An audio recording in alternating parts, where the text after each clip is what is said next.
Good morning students. जैसा कि आपको पता है कि आपकी बीए फर्स्ट ईयर की क्लास चल रही है और जिसमें आपका जो आज का टॉपिक है वो है कॉन्टिनेंटल ड्रिफ्ट थ्योरी, यानी कि महाद्वीपीय विस्थापन सिद्धांत या महाद्वीपीय प्रवाह सिद्धांत। तो देखिए, महाद्वीपों में भी प्रवाह होता है, महाद्वीप भी एक स्थान से दूसरे स्थान पर प्रवाहित होते हैं और जो पृथ्वी पर वर्तमान में विश्व के नक्शे का प्रारूप हमको नजर आता है उसमें भी समय के साथ परिवर्तन होते रहते हैं। क्यों होते हैं? क्योंकि जो है महाद्वीपों में गतियां होती हैं और वर्तमान में जो स्वरूप हमें नजर आ रहा है हो सकता है अगले 50 लाख सालों में ये कुछ बदल जाए, है ना। तो देखिए, इसी को महाद्वीपीय प्रवाह कहते हैं। महाद्वीपों के प्रवाहित होने की जो गति है उसी को महाद्वीपीय प्रवाह कहते हैं। देखिए, सबसे पहले प्रवाह शब्द का जो प्रयोग किया था वो कब किया था, किसने किया था? वो किया था 1858 में। और किसने किया? स्नीडर बोल, एंटोनियो स्नीडर ने सबसे पहले यूज किया था। और महाद्वीपीय प्रवाह सिद्धांत का जो सबसे पहला सिद्धांत बनाया था वो बनाया था एफ.बी. टेलर ने। एफ.बी. टेलर महोदय ने बनाया था और ये बनाया था 1908 में अपना सिद्धांत दिया था उन्होंने, है ना। इसके बाद सन 1912 में यह आया था वेगेनर का महाद्वीपीय विस्थापन सिद्धांत।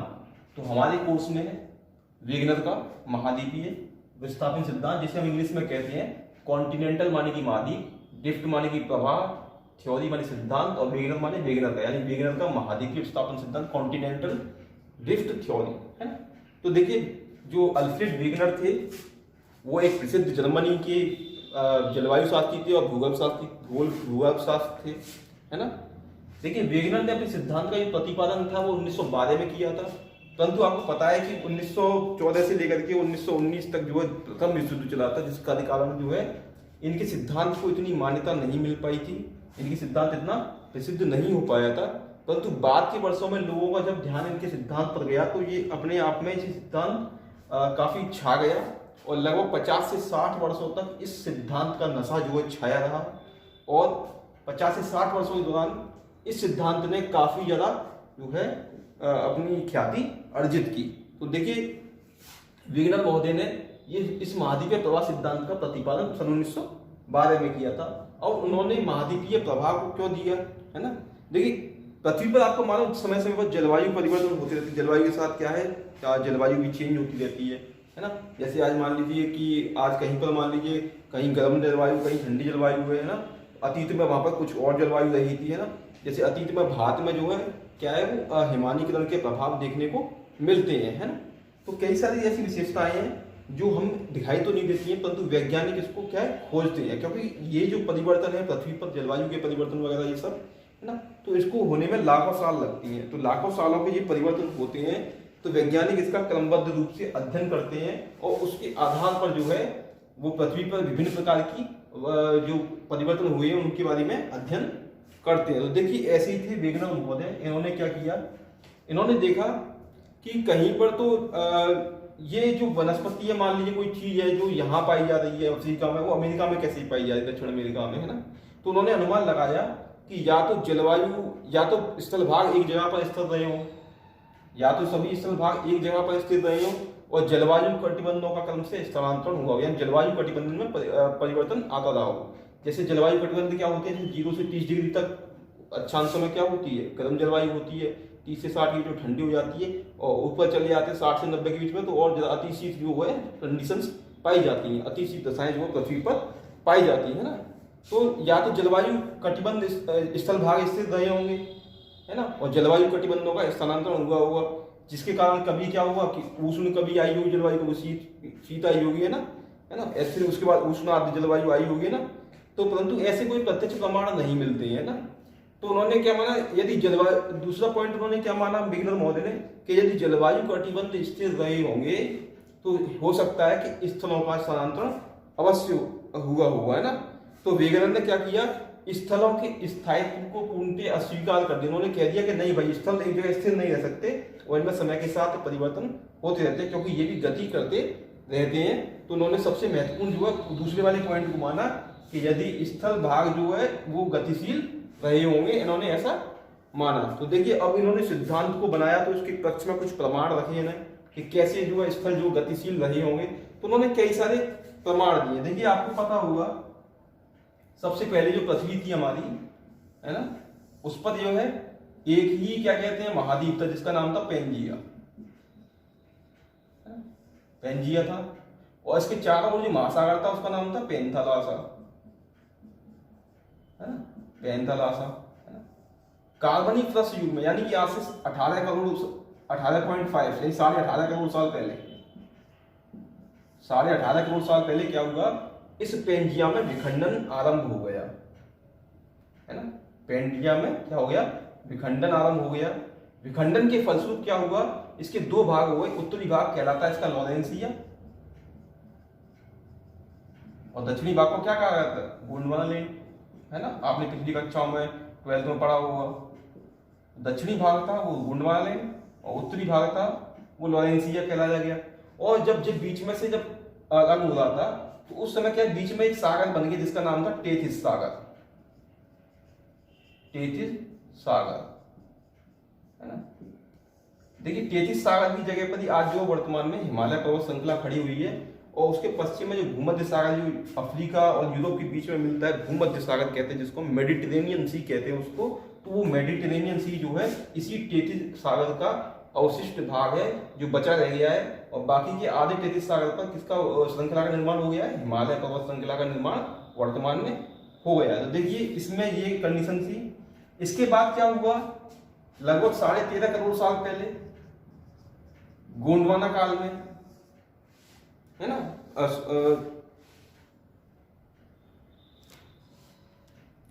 13.5 करोड़ साल पहले क्या हुआ था, इस टेथिस का खुलना शुरू हो गया, टेथिस जो खुलना शुरू हो गया और टेथिस का आकार बढ़ने लगा, और उत्तरी गोलार्ध में जो है जो लॉरेंसिया था उत्तरी गोलार्ध में बढ़ने लगा, और ये दक्षिणी गोलार्ध में बढ़ने लगा, है ना।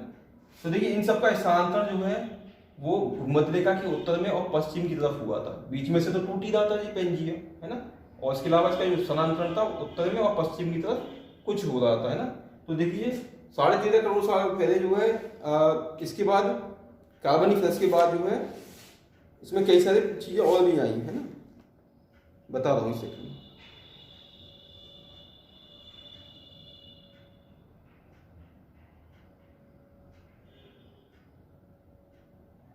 जुरैसिक युग में, जुरैसिक काल में क्या हुआ, ये जो दक्षिण का भाग गोंडवाना लैंड था इसमें भी विखंडन आरंभ हुआ, है ना।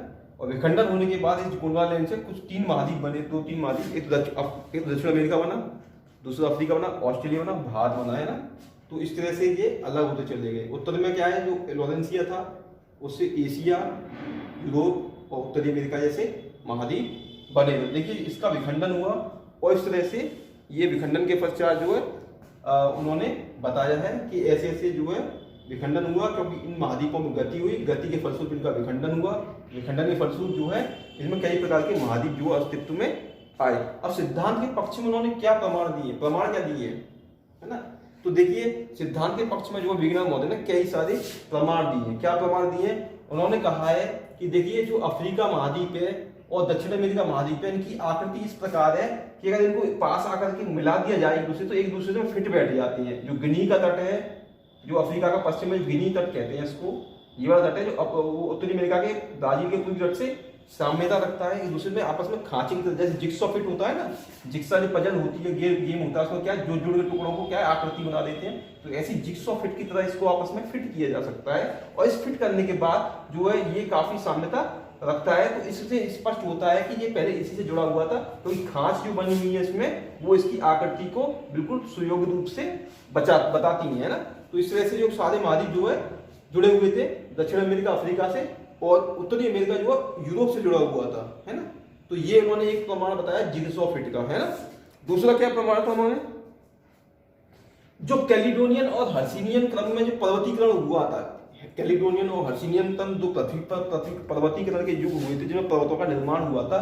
तो उनके पर्वत यहाँ पे भी पाए जाते हैं, यहाँ पे भी पाए जाते हैं, दोनों में पाए जाते हैं, समानता पाई जाती है। ये समानता क्यों पाई जाती है, यानी कि कभी आपस में जुड़े रहे होंगे तभी तो इनका एक ही जैसे पर्वतों का निर्माण हुआ होगा, बाद में अलग हो गए होंगे तो दोनों पर पर्वत रह गए होंगे। ऐसा कैसे हो सकता है कि इस पे भी पर्वत का उन्हीं पर्वतों का निर्माण हो, इस पर भी उन्हीं पर्वतों का निर्माण हो, यानी कि कभी महाद्वीप आपस में जुड़े हुए। एक तो प्रमाण उन्होंने यदि देगी, ये देगी, है ना। इसके बाद देखिए क्या था, जो आंध्र महासागर, जो अटलांटिक महासागर, उसके दोनों तटों पर, यानी कि उत्तरी अमेरिका के पूर्वी तट पर और यूरोप के पश्चिमी तट पर, इसके अलावा दक्षिण अमेरिका के पूर्वी तट पर और अफ्रीका के पश्चिमी तट पर जो वनस्पतियां हैं, है ना, और चट्टानों में जो जीवावशेष पाए जाते हैं, फॉसिल्स पाए जाते हैं ना, जीवाश्म पाए जाते हैं, उनमें समानता पाई जाती है। ऐसा कैसे हो सकता है? जो जीवाश्म यहाँ मिल रहे हैं वो यहाँ पर भी मिल रहे हैं, जो उत्तरी अमेरिका के पूर्वी तट पर मिल रहे हैं, यूरोप के पश्चिमी तट पर भी मिल रहे हैं, यानी कि कभी आपस में जुड़े हुए थे, तभी तो इनमें जीवाश्म जो पाए जाते हैं वो समान रूप से पाए जाते हैं। इसके अलावा क्या बताया उन्होंने, स्कैंडिनेविया देखिए कहते हैं तीन नॉर्वे, स्वीडन और डेनमार्क जो 3 देश हैं, इनको मिलाकर के सम्मिलित रूप में स्कैंडिनेविया कहते हैं। और स्कैंडिनेविया में जो 3 देश हैं, ये तो कभी पहले मान लीजिए उत्तरी अमेरिका से आपस में मिले हुए थे, बीच में अटलांटिक महासागर तब नहीं था, तब यहाँ पर एक जंतु पाया जाता था, लेमिंग नामक जंतु, जो पश्चिम की तरफ गति करता था। अब आज क्या हुआ है कि पश्चिम यूरोप के बीच में और उत्तरी अमेरिका के बीच में एक महासागर खुल गया है जिसका नाम है अटलांटिक महासागर। आज ये जीव भी पश्चिम की ओर गति करते हैं, परंतु गति करते हुए पश्चिम में अटलांटिक महासागर में गिर जाते हैं। इससे ये प्रतीत चलता है, ये प्रतीत होता है कि कभी ये जीव जो है वो पश्चिम की तरफ गति करते होंगे, और गति करने की वजह से तब स्थल रूप आपस में जुड़े हुए होंगे, तब ये पश्चिमी तरफ गति करते थे। परंतु आज जो स्थल के बीच में क्या है, अटलांटिक महासागर आ गया है, तो गति करते समय ये पश्चिम में समुद्र में गिर जाते हैं। तो ये ऐसे प्रमाण जो उन्होंने इसके दिए हैं। इसके अलावा एक उन्होंने प्रमाण और दिया है ग्लोसोप्टेरिस वनस्पति का। जो ग्लोसोप्टेरिस वनस्पति है वो ऑस्ट्रेलिया में, दक्षिण अमेरिका में, अफ्रीका, सभी महाद्वीपों में पाई जाती है। ऐसा कैसे हो सकता है कि एक वनस्पति जो सभी महाद्वीपों में पाई जाए, है ना। तो इस वनस्पति के कारण भी जो है उन्होंने प्रमाण दिया है कि ये जब स्थल रूप जब आपस में जुड़े होंगे तभी उन पर ये वनस्पति जो है पनपी होगी, अन्यथा उस टाइम तो जीव भी नहीं थे, तो ये वनस्पतियां वहां कैसे पहुंची, है ना। तो ये उन्होंने अपने क्या है प्रमाण के रूप में कुछ अपने प्रमाण दिए अपने सिद्धांत के लिए, जो उनके सिद्धांत को प्रमाणित करने के लिए ठोस आधार प्रदान करते हैं, है ना। इसके बाद देखिए इन्होंने अब ये कारण बताया है कि क्यों इन महाद्वीपों में प्रवाह हुआ, ऐसी कौन सी शक्ति थी जैसे जिससे जो है ये महाद्वीप टूट करके आपस में से गति की इन्होंने, है ना। ऐसी क्या शक्ति थी जिसकी वजह से, तो ऐसा कौन सा बल था जिन्होंने इन महाद्वीपों को आपस में अलग होने के लिए बाध्य कर दिया,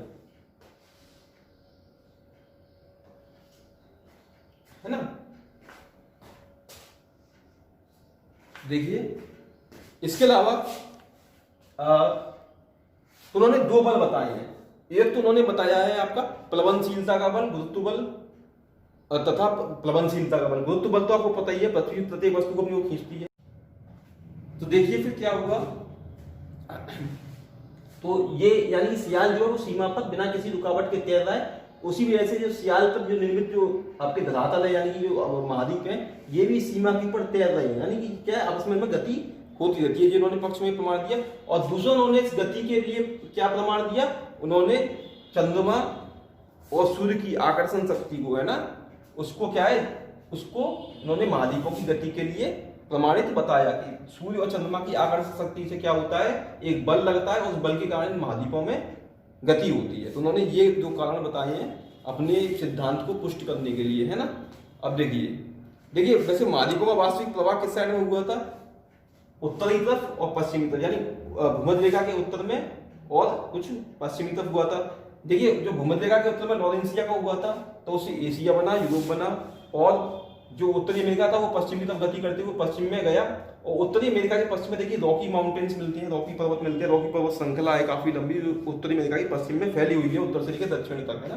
तो जब ये पश्चिम से उत्तरी अमेरिका गति कर रहा था, तो रुकावट आने से सियाल में पर्वत में कहीं रुकावट आने से पश्चिम में रॉकी पर्वत का निर्माण हो गया। ऐसे दक्षिण अमेरिका में जो एंडीज पर्वत श्रेणी पश्चिम में फैली हुई है, ऐसे 8800 किलोमीटर की लंबाई में, दक्षिण में रुकावट आने से इसके भी पश्चिम में ये रॉकी माउंटेन का या पर्वत का निर्माण हो गया, उनका ये कहना था, है ना। और जब ये पश्चिमी तरफ गति कर रही दक्षिण अमेरिका उत्तरी अमेरिका, तो उनके बीच में सागर खुल गया, और सागर खुलने के बाद क्या हुआ, वो अटलांटिक महासागर का निर्माण हो गया। और देखिए ये पेंथेलासा सागर था, ये संकुचित हो गया था, क्योंकि जब महाद्वीप जब फैलने लगे तो ये संकुचित हो गया, और बाद में ये प्रशांत महासागर के रूप में स्थापित हो गया, और अटलांटिक महासागर एक नया महासागर बन गया बीच में से, जो एस की आकृति में उत्तर से दक्षिण तक उत्तरी अमेरिका और दक्षिणी अमेरिका और यूरोप और अफ्रीका के बीच में फैला हुआ है ना।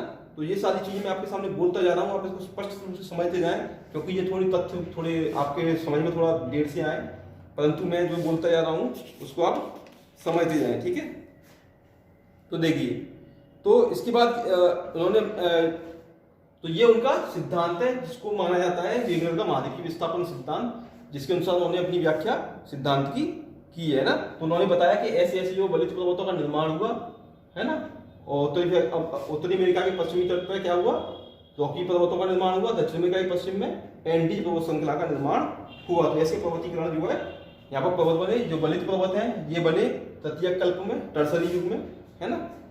तो देखिए तृतीय कल्प के जो पर्वत हैं वो नए पर्वत हैं और उनका समय ज्यादा नहीं हुआ, 3 से 4 करोड़ साल पहले ही इनका निर्माण हुआ है। तो उनको तृतीय कल्प के कहते हैं। आज से 4 से 5 करोड़ साल पहले तृतीय कल्प हुआ करता था, उसी समय तृतीय कल्प का ही आपका हिमालय पर्वत श्रृंखला है जो कि जिसका निर्माण हुआ है। इसके अलावा देखिए अब इस सिद्धांत का मूल्यांकन किया जाता है ना। मूल्यांकन में क्या है, इसकी क्रिटिसिज्म की जाती है कि आलोचना किन बिंदुओं के आधार पर की जाती है ना।